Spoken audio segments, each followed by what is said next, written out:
एक झलक पाने के लिए दुनिया भर से लोग आते हैं।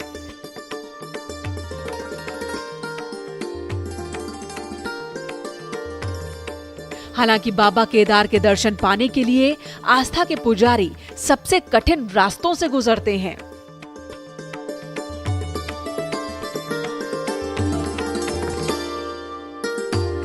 प्रकृति की ओर से ली गई परीक्षा को भी पास करते हैं। तब जाकर धाम पहुंचने के बाद ऐसा महसूस होता है मानो स्वर्ग में पहुंच गए हो।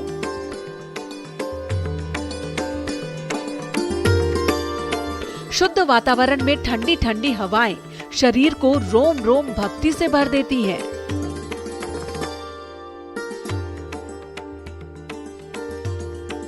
सबसे दुर्गम रास्तों से होकर बाबा केदारनाथ के दर्शन पाने की ललक हर भोले के भक्त में दिखाई देती है।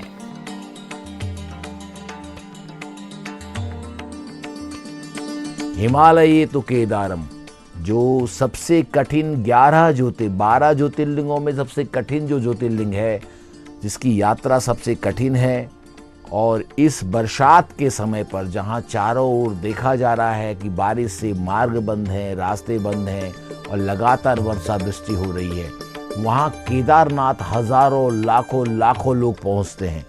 केदारनाथ पहुंचने का अभिप्राय कि एक जल का लोटा लेकर जो व्यक्ति केदारनाथ जाता है उसके जीवन में दुर्लभ फलों की प्राप्ति होती है। ऐसा नहीं है कि केदारनाथ की झलक पाने की होड़ सिर्फ इसी युग में है। इससे पहले भी सतयुग से लेकर द्वापर युग में भी भगवान भोलेनाथ के भक्त केदार के दर्शन करते रहे हैं।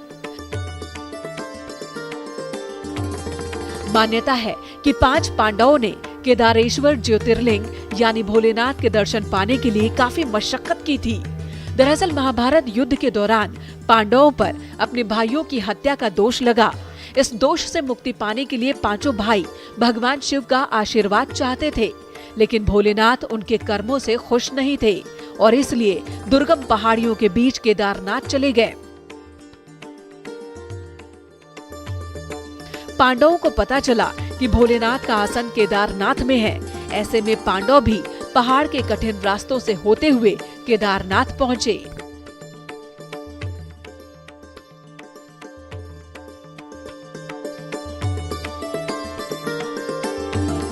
पांडवों से बचने के लिए भगवान शिव ने बैल का रूप धारण कर लिया।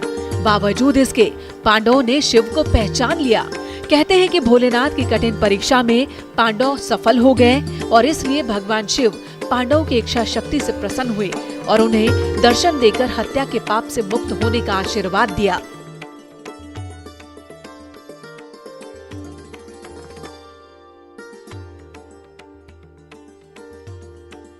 स्वयं पांडवों ने जब उनको स्वयं अपने ही परिवार, घनिष्ठ, इष्ट मित्र, बंधु बांधव, अग्रज, पूजनीय, वंदनीय ऐसे लोगों की हत्या का दोष जब उन पे लगा, इस दोष के निवारण के लिए वो भगवान शंकर के चरणों में आए, महादेव के चरणों में आए।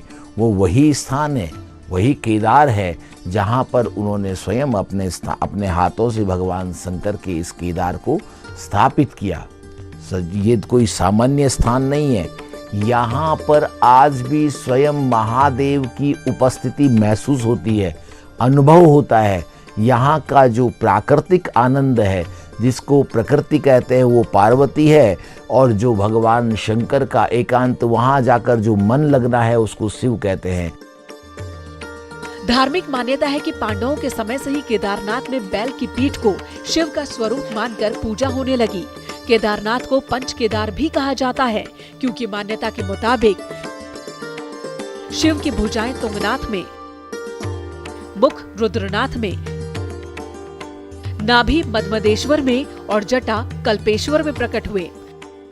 इसलिए इन 4 स्थानों के साथ केदारनाथ को पंच केदार कहते हैं। केदारनाथ दर्शन को लेकर एक धार्मिक मान्यता ये भी है कि हिमालय के केदार श्रृंग पर भगवान विष्णु के अवतार नर और नारायण ऋषि तपस्या करते थे। उनकी तपस्या से प्रसन्न होकर भोलेनाथ प्रकट हुए और उन्हें ज्योतिर्लिंग के रूप में सदा वास करने का वरदान दिया। इन सब के बाद ये भी कहा जाता है कि केदारनाथ मंदिर का निर्माण आदि गुरु शंकराचार्य ने 8वीं सदी में करवाया था, क्योंकि इसी मंदिर के पीछे आदि शंकराचार्य की समाधि है। आदि शंकराचार्य के बाद मंदिर का जीर्णोद्धार कई बार हुआ।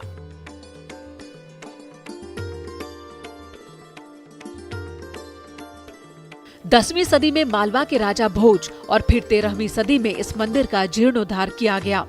वैज्ञानिक भी मानते हैं कि 13वीं से 17वीं सदी तक छोटा सा हिमयुग आया था और इस दौरान ये मंदिर बर्फ में दबा रहा।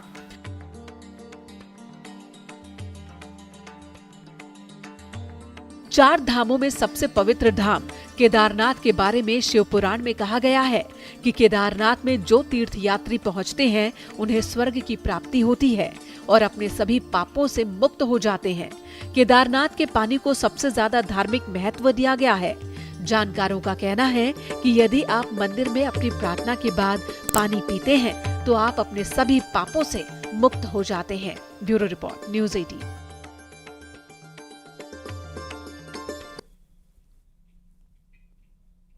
इस सावन में आप अपने परिवार के साथ 12 ज्योतिर्लिंगों में से केदारनाथ धाम की यात्रा कर सकते हैं। यहां जाकर आप भगवान भोलेनाथ की विशेष पूजा अर्चना भी कर सकते हैं। 12 ज्योतिर्लिंगों में 11वें भगवान केदार का सफर थोड़ा मुश्किल है, लेकिन सरकार के प्रयासों से अब रास्ते आसान हो गए हैं। तो आइए चलते हैं केदारनाथ के सफर पर।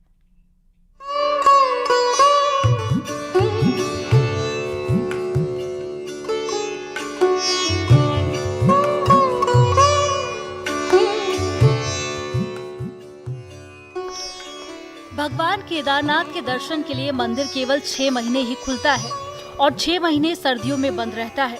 जब ये दीपावली के बाद परुआ तिथि को बंद कर दिया जाता है तो मंदिर के पुजारी इस मंदिर में एक दीपक जलाते हैं जो कि अगले 6 महीने तक जलता रहता है। 6 महीने बाद जब ये मंदिर खोला जाता है तब ये दीपक जलता हुआ मिलता है। इस दिव्य और अलौकिक स्थान पर जाने के लिए सभी का मन लालायित रहता है। केदारनाथ धाम में पहुंचने के बाद से मन से सभी बोझ दूर हो जाते हैं। ऐसे में इस पावन महीने में आप भी अगर दर्शन करना चाहते हैं तो एक बार जरूर जाएं। केदारनाथ वो हमारे 12 ज्योतिर्लिंगों में से एक है जो कि विश्व भर में बसे हुए सनातन धर्मावलंबियों के लिए पुण्य कामना का पवित्र स्थल है। विश्व भर में बसे हुए सनातन परंपरावादी लोग उस केदार धाम के दर्शन करने के लिए, उस केदार धाम में पहुंचने के लिए लालायित रहते हैं और वहां भगवान शिव के दर्शन कर अपने समस्त पापों को हराश कर पुण्य के प्राप्त करना चाहते हैं। वैसे तो केदारनाथ धाम तक जाने के लिए कई बार रास्ते बदलने की जरूरत होती है, लेकिन मोदी और धामी की पहल से अब रास्ते आसान हो गए हैं। अगर आप केदारनाथ यात्रा की तैयारी कर रहे हैं तो सबसे पहले ऋषिकेश से यात्रा शुरू करनी चाहिए, फिर यहाँ से कैब या बस के जरिए गुप्तकाशी जाएं। रुद्रप्रयाग से भी गुप्तकाशी जा सकते हैं। गुप्तकाशी से कैब या बस से सोनप्रयाग पहुँचे। सोनप्रयाग में रात भर ठहर सकते हैं। सुबह सोनप्रयाग से गौरीकुंड के लिए निकलें और फिर गौरीकुंड से 16 किलोमीटर लंबे ट्रैक पर चलना पड़ेगा। उसके बाद आप केदारनाथ धाम में होंगे। और हाँ, सबसे पहले रजिस्ट्रेशन कराना ना भूलें। इसके लिए सोनप्रयाग में ऑनलाइन सुविधा मौजूद है। गौरीकुंड में पहुंचने के बाद होटल या धर्मशाला में रुक सकते हैं।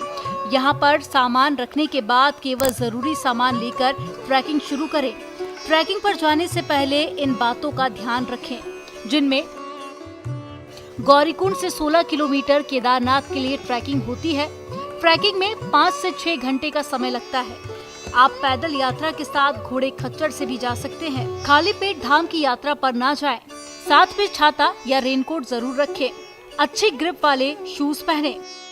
इन सब के अलावा केदारनाथ धाम में पहुंचने के लिए हेलीकॉप्टर से भी सेवा मौजूद है। यहाँ पहुँचने मात्र से ही आपके तमाम प्रकार के कायिक, वाचिक, मानसिक ये सभी प्रकार के आप नष्ट हो जाते हैं। उसी भावना को मानते हुए धर्मावलंबी लोग यहाँ दर्शन करने के लिए, यहाँ सकारात्मक ऊर्जा पाने के लिए और यहाँ पुण्य पाने के लिए पहुँचते। हिमालय पर्वत की गोद में केदारनाथ मंदिर 12 ज्योतिर्लिंग में सम्मिलित होने के साथ 4 धाम और 5 केदार में से भी एक है। ये उत्तराखंड का सबसे विशाल शिव मंदिर है, जो कटवा पत्थरों के विशाल शिलाखंडों को जोड़कर बनाया गया है। ये शिलाखंड भूरे रंग की है। मंदिर करीब 6 फीट ऊंचे चबूतरे पर बना है। इसका गर्भगृह प्राचीन है, जिसे 80वीं शताब्दी के करीब माना जाता है। केदारनाथ धाम 3 तरफ पहाड़ों से घिरा है। एक तरफ करीब 22,000 फुट ऊंचा केदारनाथ, दूसरी तरफ 21,600 फीट ऊंचा खर्चकुंड और तीसरी तरफ है 22,700 फुट ऊंचा भरतकुंड पहाड़। प्रकृति की अनमोल धरोहरों के बीच बसा केदारनाथ धाम सिर्फ पहाड़ों से ही नहीं घिरा हुआ है, बल्कि जीवनदायिनी 5 नदियों के संगम का भी प्रमाण मिलता है। इन नदियों में मंदाकिनी, मधुगंगा, शीरगंगा, सरस्वती और स्वर्ण गौरी है। इन नदियों में अलकनंदा की सहायक नदी मंदाकिनी आज भी मौजूद है। 2013 में आपदा के बाद भी यहाँ सब कुछ नष्ट हो गया, लेकिन बाबा केदारनाथ का नाथ मंदिर आज सही सलामत मौजूद है। कहते हैं बाबा के मंदिर के पीछे भीमशिला ने बाबा के स्थान को सुरक्षित रखा।